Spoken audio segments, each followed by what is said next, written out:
So if you are dreaming big dreams and you have clear goals and you accept total responsibility and you're doing what you love to do and you're getting better and better at it, and remember, excellence is a journey, not a destination. It's not a goal at which we arrive any time in life. We just keep working and keep working and keep working. There's a story about Ted Williams when he was the top baseball player in America, one of the highest paid, best batting averages, and so on. At the end of a doubleheader, everyone had gone home. The park was empty.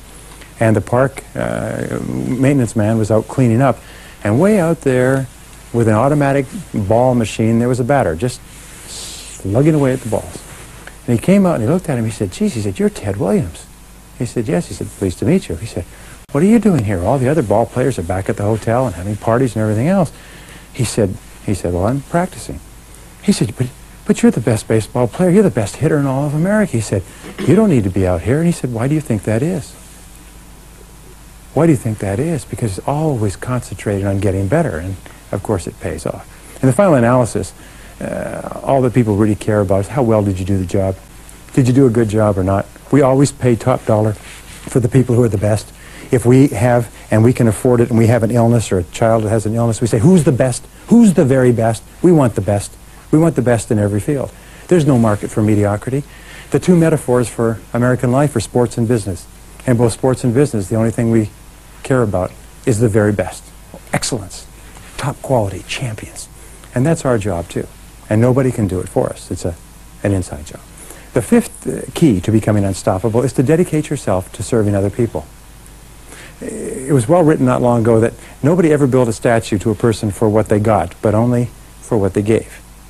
Is that your rewards in life will always be determined by the value of your service to other people. And so you have to look around you and say, what rewards am I getting right now? And there's two types of rewards, by the way. There's financial rewards, and there are, or tangible rewards, and there's intangible or emotional rewards. But all of your life satisfaction and true happiness and true rewards will come from serving other people. In fact, we are here. Albert Einstein was asked in the latter years of his life, what's the purpose of human life? And he said, after some thought, he said, well, we're here to serve others. What other purpose could there be? We're here to serve others. What other purpose could there be? Here's the interesting thing that I found out, is that you're only truly happy and only truly liberated and only feel wonderful about yourself and your life when you can lose yourself in doing something that you feel enriches and uplifts and enhances the life of other people. Every successful executive in every small and large company loses themselves in their work. Tom Peters, after writing In Search of Excellence, said, if you threw away the whole book, you'd have to keep one principle. It's an obsession with customer service. A friend of mine who teaches total quality management said, you know, you can take all the books and put them aside, and total quality management means just one thing. Is find out what your customer really wants and give it to him. And give it to him at a good price and give it to him at a good quality, but that's all it is. Total quality life means dedicating ourselves to serving people that we care about. And if you're not happy with your work, do you know what it means? It means that the people you're serving may not be the right people for you. It doesn't mean that it's not bad work or that it's not good work. It just means that it may not be right for you. So therefore, you should look forward to working. You should love the work that you're doing. You should tremendously enjoy the results that you get for other people. And if you don't, it just means that there's something else that you should do. But you'll never be happy and you'll never be fulfilled and you'll never be unstoppable until deep in your heart you absolutely love serving the people that you serve. And the men and women who have dedicated their lives to service throughout human history are the ones that we admire the most. Albert Schweitzer, when he was alive, Mother Teresa today, probably the most respected person on the globe because she's dedicated her whole life to service. So think about it. Who do you want to serve? And then become very good at serving whoever it is. Number 6, develop a workaholic mentality. That means that you have to work hard to be successful. You can't just sort of drag along. We say in our society, you work 40 hours for survival and everything over that each week is for success. If all your work is 40 hours, you just survive. You just sort of tread water in a steady stream that's moving down, and you tread water and you maybe just hold your place and you pray to God you don't get laid off because then you'll just go downstream so fast financially it's unbelievable. But when you're working hard, doing something you care about, achieving your goals and fulfilling your dreams and serving and helping people that you want to help, you become unstoppable. You become irresistible. We know that in America today we have been sold a bill of goods. The bill of goods is that you can have a great life at 40 hours a week, and maybe 38 or 37 or 35. And the fact of the matter is, in 25 years of searching, I've never found a single successful person who works 40 hours a week. The number of successful people in America working 40 hours a week or less is somewhere between 0 and none. There aren't any anywhere. And yet we're told, well, if you can't do it in 40 hours, it's not worth doing. The average work week for successful Americans is between 50 and 60 hours. Many work 70 and 80 and 90. They work 6 days a week, 12 hours a day, 5 days a week, or 10 hours a day, 6 days a week. Very few people successful on 5 days a week. Very, very few people. I'd love to meet one. They're rare. Maybe they're in the Smithsonian, but they're very rare people. The fact is that successful people, especially during the important years of your life when you're building your estate, work 6 days a week. And here's the most important principle, is work all the time you work. When you do work, work. We've been brought up with this post-World War World War II affluence where people could get a job and do the job and get a good salary and life was fine, and those days are gone forever. The fact is that the average person working today wastes fully 50% of their time fooling around. They waste it socializing. They waste it on telephone calls. They waste it on lunches and coffee breaks. They waste it reading the newspaper. And then when they do work the other 50% of the time, they do what's fun and easy. They work on low-value tasks. They spin their wheels. But the successful people are those who work all the time they work. So if you're going to work 8 or 9 hours a day, and let's say you have a family, so you can't work more than that, then be sure that when you do work, you put more of yourself into the work. Because there's nothing that makes you feel more powerful than to know that you're on top of your work and you're making progress and you're getting things done. One of the reasons why so many people are out of balance today is because they waste so blasted much time at work and then they have to take the work home. Remember the story of the fellow kept bringing a briefcase full of work home, and his daughter was asking his wife, "Mommy, how come Daddy always brings a briefcase full of work home and works at night instead of spending time with the family?" And she says, "Well, honey, he doesn't get his work done at the office, so he has to bring it home and work on it." She said, "Well, why don't they put him in a slower class?" When you waste your time at work, what you're saying is, I should be put in a slower class, and sooner or later, you'll be put in a slower class. That always happens. It's called unemployment, downsizing, and things like that. Number 7 is be an unshakable optimist. Be an unshakable optimist. This is wonderful. In other words, always look for the good in every situation. We know that a positive mental attitude is a foundation of a healthy, happy life. A positive mental attitude, an attitude of absolute confidence and determination that you can and be and do whatever you want, it goes hand in hand with all great success. The work on positive attitude concludes this, that how you feel about yourself is based on 2 or 3 factors. First of all, it's the way you look at situations. If you look for the good in other situations and other people, you always find it. You always have a tendency to find what you do look for. If you look for the valuable lesson in every setback, and every single day you're going to have setbacks and obstacles and difficulties and disappointments and so on, just look for the valuable lesson. The most important of all is the work done at the University of Pennsylvania, which concludes that we are optimists to the degree to which we control our explanatory style. Explanatory style means the way we interpret things to ourselves. If you interpret things to yourself in a positive way, you're going to be positive. If you interpret them in a negative way, you're going to be negative. So superior people are consciously taking everything that happens to them and looking for a positive way to put a twist on it. Here's an example. My friend Wayne Dyer says, would you like to have a happy childhood?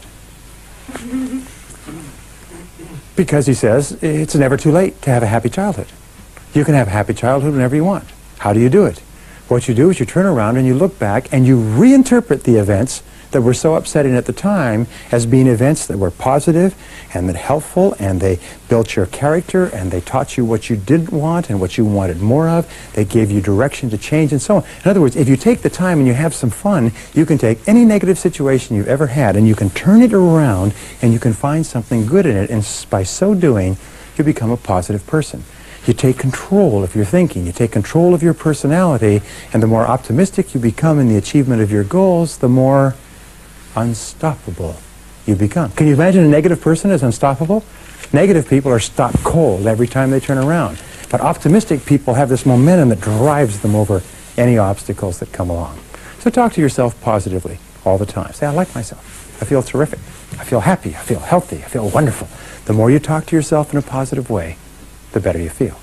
Now, the 8th key to becoming unstoppable, to developing unshakable self-confidence, is to be impeccably honest with yourself and others. What we have found is that truly successful people are absolutely honest and objective with themselves and their worlds. They practice the highest of integrity. There's nothing that so undermines your confidence and so weakens your resolve than feeling inside that you're not doing or saying the right thing. Shakespeare said, "To thine own self be true, and then it must follow as the night the day, thou canst not then be false to any man." Now, internal integrity, being true to yourself, being true to the very best that is in you, is the starting point. But the outward expression of it is doing what you do in a quality way. You see, the work that you do with your hands, the work that you choose to hand in, the work that you choose to represent, that would be a symbol of you, is a mark of your true level of integrity. A person who has a high level of integrity does excellent work. A person with a low level of integrity does whatever they can get away with. A person says, "Well, I'm a very honest person, as long as you don't give me a temptation." And the fact of the matter is, you can ask people, you say, "An honest person?" "Yes, I am." "Well, what if you could steal $1 million and nobody would know?" "Well, tell me about it." So basically, you're just a thief looking for an opportunity. Because a truly honest person, a person of high character, is a person that would not compromise their integrity for anyone or anything. Once you decide to be true to yourself, then the next extension, aside from your work, is to live in truth with others. Living in truth with others is one of the hardest and most challenging things we ever do. But it's also one of the great builders of your soul or destroyers of your soul. Because almost all of our problems in life talk back. Almost all of our problems in life come with hair on top. They come with two legs. And you find that men and women who are truly together as human beings are completely honest and direct with other people. If they're not happy with a situation, they say, "I'm not happy with this situation." That doesn't mean you go and punch somebody in the face when you're not happy. It just means you say, "I'm not happy with this situation, and I'd like to find a way to rectify it." And if the other person isn't willing to work with you to make you happy in the situation, you don't want to be in that situation anyway. It's absolutely amazing how many people stay in situations where the other person couldn't give a damn whether they were happy or not. And then they try to make the situation work. And they ask me for advice on how to make the situation work, and I'm saying, "I'm sorry, I can't help you." The fact is that if you live in truth with others, it means that you're perfectly honest with other people. And when you're perfectly honest with other people, you feel better about yourself. You feel stronger inside. Here's the key. Set peace of mind, the greatest of all human goods, as your highest goal. Set peace of mind as your highest goal and make everything else you do fit underneath it. Refuse to compromise your peace of mind for anything. And you know what? If you do, you'll probably never make another mistake. If you set peace of mind as my highest goal, and you say everything that I do or don't do from now on is either going to give me a sense of inner peace or I'm not going to do it. It takes tremendous courage to do this. But if you do it, you feel terrific about yourself. You feel powerful inside. You feel so good about yourself. You feel so focused and so light and so happy. But if you compromise your peace of mind, it's like kicking the chair out from under you psychologically and emotionally. So just refuse to compromise your peace of mind. Refuse to do it if you don't feel good about it. Listen to your inner voice. And number 9, develop a reputation for speed and dependability. In a survey of 104 chief executive officers a couple of years ago, they asked them, what qualities would most put a person onto the fast track for promotion in your company? And they almost unanimously answered the ability to set priorities and get the job done fast. The ability to pick what's important and then to get on with it and get the damn job done. Do you know, today, time is the currency, the key source of value of the 90s and beyond. And today we value people who do things for us fast. Today, as a matter of fact, they have what is called queuing theory. When there's a queue and people join the queue, they say, and they estimate this all the time, how long a queue will a person join before they walk away and not buy any? It used to be 7, then it was 6, now it was 5, then it's 4. You know what queuing theory today is? It's 3. A person will walk, if there's 3 people in line, if that line is not moving, forget it, I won't buy it, I'll get it somewhere else. That's why they have to have people on almost like alert when people start to approach checkout counters or desks in banks. They watch, because as soon as there's 3 people, they better get up there or those people will walk away, change their accounts. We don't even know we want it till today, now we want it yesterday.